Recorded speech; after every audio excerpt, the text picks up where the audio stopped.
And the fact is, the woman is advancing towards a maximum of tension. At maximum tension, she doesn't want that tension to occur, so she inhibits it. One can inhibit their sensations. Women sometimes inhibit ovulation. Many women inhibit menstruation. Sometimes they have sex and there's so much anxiety and fear of getting pregnant that the brain itself plays a trick on them and they are delayed because they inhibit it. Or there are women who suddenly delay their menstruation. So menstruation only arrives on Saturdays when they don't have to go to work and when they can stay home and suffer it. Because many of them, many women, suffer from what is called premenstrual tension syndrome. That in reality is because the body enters into a slow frequency, heavy, connected to the genitals. And since generally we are so prone to talk about sex, but so disconnected from the genitals, most people, and above all women, live very, very disconnected from their genitals. Almost all women's pathologies are due to the fact that they don't feel their genitals pulsing. Well, they do feel them pulse, but when they feel anger or when they sob up, then the genitals do pulse, but they do not realize it. What happens? The body feels some things and one thinks others. Like when it is said that the donkey thinks one thing, which is the body, and the one saddling it thinks another, which is the muleteer. Well, in the body, it happens exactly the same. One thing is what one interprets, and another is what the body feels. Generally, the body feels some things, and one interprets others. So a lot of times, a person is sobbing out of anger, or of pain, of anguish, of profound feeling, and thinks they are having a bad time, but their body is enjoying it. If one begins to observe, that happens mostly in women, the genitals pulse, and that is something one manages to do with a patient. That quickly the genitals begin to pulse in the middle of a sob. Or even more surprising still, a woman who is about to convulse, which I've seen in the office in 3 cases. That tries to hit her. As I'm taking her pulse, her epileptic crisis tries to hit her because she is epileptic. And I have her do the exercise that we have taught during this series of programs to feel the space between the eyebrows pulsing, the genitals pulsing, and what was going to be an epileptic crisis turns into a state of arousal or even an orgasm. So if that happens with an epileptic crisis, if that happens with a panic attack, what can't we say about childbirth, which is the closest thing to coitus, to sexual intercourse? Well, the closest thing to intercourse and to a sexual relation would be a rape. In a rape, everything seems like sex. The only thing is, the woman does not want to be there. But the woman feels pain, even though she is in the whole act that is designed to be pleasurable. What is the difference? The head, the attitude that one has towards the act.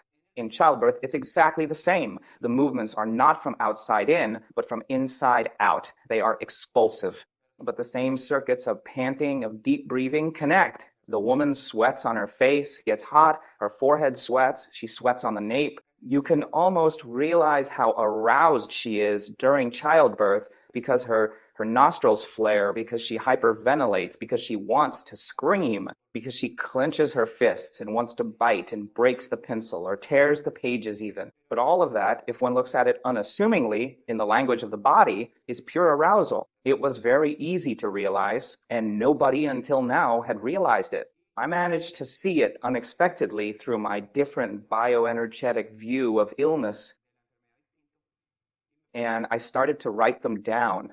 And there were more than 28 patients whose childbirth I was attending, and the majority managed to feel births, if not pleasurable, at least less painful, less traumatic, much easier. But there were 3 mothers who told me that the sensation had been superior to that of an orgasm, with one condition, that in many of them, or in many cases, since the head of the child is so big, sometimes it is usually done that on the perineum they use scissors at its cut so it does not tear. For that, it's usually done with local anesthesia. Local anesthesia is usually injected. But sometimes the mother arrives in the expulsive phase, and one has no time to apply anesthesia, because if you do apply anesthesia, you won't manage to deliver the child. What she tells the mother is, breathe deep, and at the moment of pushing, she cuts with the scissors the part of the perineum without applying anesthesia, and then asks if it hurt. And the patient says she felt nothing.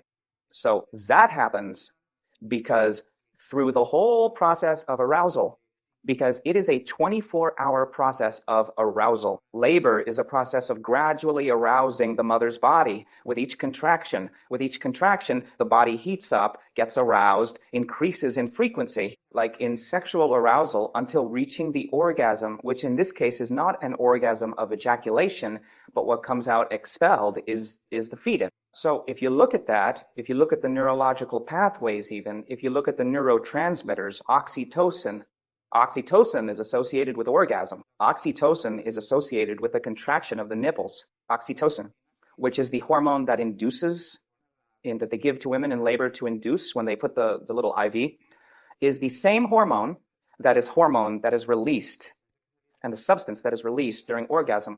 All the reactions, all the movements, all the contractions are exactly the same as orgasm. The only one who is not there is the mother. So the invitation is to all mothers, to all women, to rebel. That if they are talking about women's liberation, well, they should do it from their own body and begin to assume their childbirth with pleasure.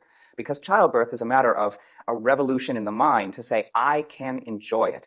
When we were doing this work, that we did an investigation simultaneously at the birthing center and at Social Security, where we did a survey asking women how the sensation had been during the contractions, at the moment of the dilation and the delivery of the head. And 98% of the first-time mothers at the birthing center told us that it had been pleasant or pleasurable. And the Social Security data is more or less 88 or something like that, because it also is the Social Security result was also quite favorable. Here it is in this chart. They said 98% of the first-time mothers at the birthing center, 83% in insurance. Now, for multiparous women, the statistic dropped to 84, which is this little bar, and to 70 for multiparous women. Another question we asked was if they thought the sensations of childbirth resembled sexual ones. And at the birthing center, 80% said yes. And at Social Security, 58% of first-time mothers. For multiparous women, the value drops to 65 at the birthing center and to 58 at Social Security. And we asked them if they would have preferred to live the experience with anesthesia or without anesthesia. And 95% of the birthing centers said better to experience it without anesthesia. And 87% of multis at the birthing center said they preferred the experience to living it with anesthesia. So it is an invitation, really, to women to rebel. The woman's body is designed for pleasure. If you look at a man is always looking at women. He looks down and then up. It's a scan. It's almost a function. It's not morbid. It's a normal function of energy to do a scan from the pelvis to the head and from the head to the pelvis. Just as the brain also does a scan from the frontal lobe to the occipital, from the occipital to the frontal. It does so in 25 milliseconds. The eyes do scans during the night from one side to the other, covering almost all the information on the visual screen. And the man does scans on the woman, looking her up and down, and that brings the man pleasure. The man's pleasure is in the woman's body, but the woman's pleasure is in the woman's body. The woman has the ability to pulsate from top to bottom and from bottom to top. Whenever you close your eyes, you see, we've seen it with several patients here, that the energy pulsates. As shown in this little drawing from the book on the body's music, the energy pulsates like rings that open and close. Like when one throws a stone into a pond, that the waves open and close. Those waves are seen in front of the eyes. And this pulsation that is seen in front of the eyes repeats throughout the body, repeats in the stomach, in the genitals, in the anus. The body is full of a bunch of rings. The mouth is a ring, the nose is rings, the anus is a ring, the chest is a ring, the vagina is a ring. The whole body pulsates to the rhythm of this energy seen in front of the eyes. When one, especially when the woman gets into that rhythm and pulsates up and down, she always ends up feeling pleasure. But the woman doesn't do it because the woman is afraid of feeling pleasure. To women, it seems that if they are aroused, they won't be able to control their pleasure. And it really happens because sometimes the pleasure is such that they prefer to gag the pleasure than to have to control it, than having to be